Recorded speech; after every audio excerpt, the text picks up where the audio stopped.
Welcome back to Lily's kitchen magic. ഇന്ന് ഞാനിവിടെ prepare ചെയ്യാൻ വേണ്ടി പോകുന്നത് പച്ച നെല്ലിക്ക കറി വെച്ചതാണ്. അതിനു വേണ്ട ചേരുവകൾ എന്തൊക്കെയാണെന്ന് നോക്കാം. ഞാനിവിടെ 12 മുഴുത്ത നെല്ലിക്ക എടുത്തിട്ടുണ്ട്.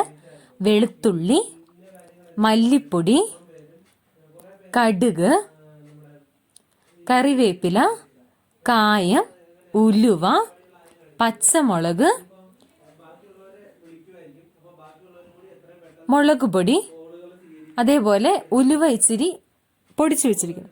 ഇതിനു വേണ്ടി ആദ്യം ഞാനൊരു കുക്കർ എടുത്തിട്ട് അതിലേക്ക് നമ്മുടെ നെല്ലിക്ക, നമ്മൾ 12 നെല്ലിക്കയാണ് എടുത്ത് അത് ചെറുതായിട്ട് കുരു കളഞ്ഞ് കഷ്ണം ചെയ്തെടുക്കാം ചെറുതായിട്ട്.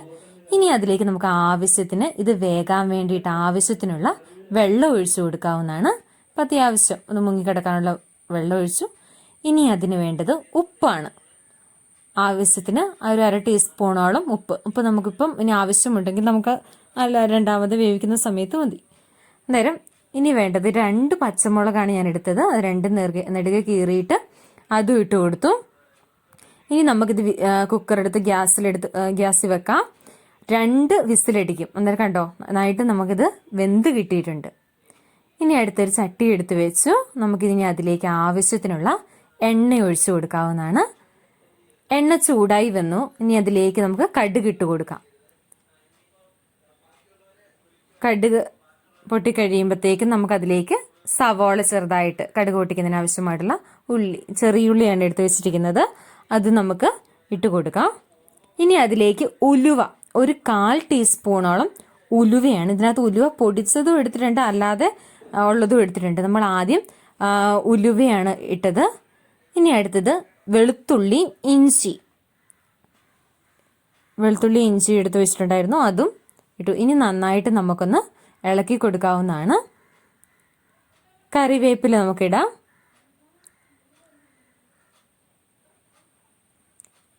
ഇനി അടുത്ത് നമുക്കിതിലേക്ക് ഇടേണ്ടത് മല്ലിപ്പൊടി ഇട്ട് കൊടുത്തിട്ടുണ്ട്. ഇനി നന്നായിട്ടൊന്ന് ഇളക്കി കൊടുക്കാം.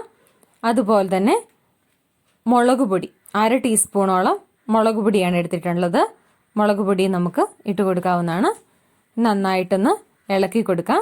മസാലയൊന്ന് പിടിക്കുന്നതിന് വേണ്ടിയിട്ടൊന്ന് മൂത്ത് വരുന്നത് വരെ നമുക്കൊന്ന് വെയിറ്റ് ചെയ്യണം.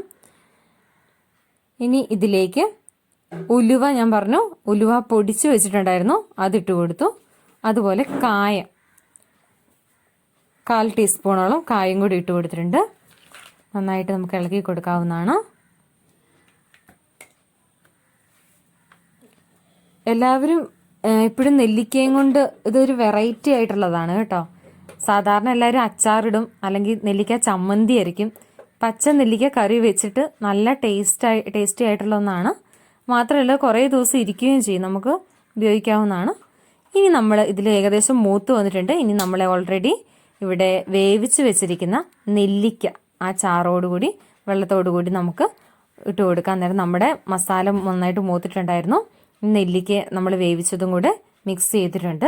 ഇനി ഇത് നന്നായിട്ടൊന്ന് തിളയ്ക്കണം. ഒത്തിരി ഔഷധ ഗുണമുള്ള ഒരു റെസിപ്പി ആയിട്ട് ഇന്നത്തേത്. കാരണം വെച്ചാൽ നെല്ലിക്ക എന്ന് പറയുമ്പോൾ നെല്ലിക്ക എല്ലാവർക്കും ഇഷ്ടമായിട്ടുള്ളതാണ്. ഇത് വെറൈറ്റി ആയിട്ട് നിങ്ങൾ എന്തായാലും വീട്ടിലിത് പ്രിപ്പയർ ചെയ്യണം. കുറച്ചും കൂടെ വെള്ളം ഒഴിച്ചു കൊടുത്തായിരുന്നു. നേരം ഇനി ഇത് നന്നായിട്ടൊന്ന് തിളച്ച് കഴിഞ്ഞിട്ടുണ്ടെങ്കിൽ നമ്മുടെ വളരെ ടേസ്റ്റി ആയിട്ടുള്ള നമ്മുടെ പച്ച നെല്ലിക്ക കറി വെച്ചത് റെഡി ആയിട്ടുണ്ട്. നേരെ ഇതൊന്ന് നന്നായിട്ട് തിളയ്ക്കണം. അതുവരെ നമുക്ക് വെയിറ്റ് ചെയ്യാം. നേരം നിങ്ങൾ ഇതുവരെ എൻ്റെ ചാനൽ സബ്സ്ക്രൈബ് ചെയ്തിട്ടില്ലെങ്കിൽ എല്ലാവരും സബ്സ്ക്രൈബ് ചെയ്യണം. അതുപോലെ തന്നെ നിങ്ങളുടെ നിർദ്ദേശങ്ങൾ, ഇനി പുതിയൊരു എന്തൊക്കെ നിർദ്ദേശങ്ങളുണ്ടെങ്കിൽ അത് ഞങ്ങളെ അറിയിക്കണം. അതുപോലെ നിങ്ങൾ എല്ലാവരും ഇത് വീട്ടിൽ പ്രിപ്പയർ ചെയ്ത് നോക്കണം. വളരെ വെറൈറ്റി ആയിട്ടുള്ള ഒരു ഡിഷാണ്. നേരം നെല്ലിക്ക ഇഷ്ടപ്പെടുന്ന എല്ലാവർക്കും വേണ്ടിയിട്ട് വളരെ ഔഷധ ഗുണമുള്ള ഒരു അടിപൊളി റെസിപ്പിയാണ്. നേരം നമ്മുടെ ടേസ്റ്റി ആയിട്ടുള്ള നമ്മുടെ പച്ച നെല്ലിക്ക കറി ഇവിടെ റെഡി ആയിട്ടുണ്ട്. നേരം മറ്റൊരു വിഭവമായി അടുത്ത ദിവസം വീണ്ടും കാണാം. താങ്ക്